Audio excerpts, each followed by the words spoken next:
Do you know many people are having trouble with starting their washing machine? Don't worry. In this video, we'll show you how you do this. Let's start.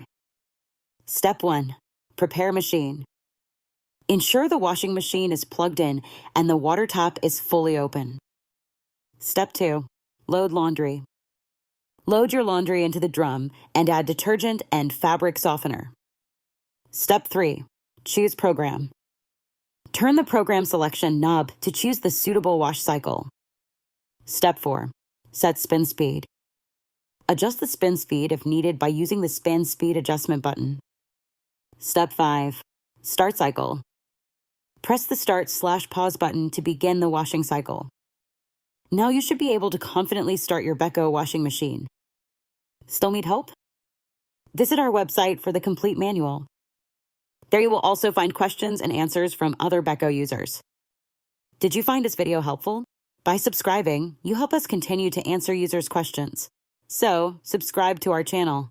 Thanks for watching and see you in the next video.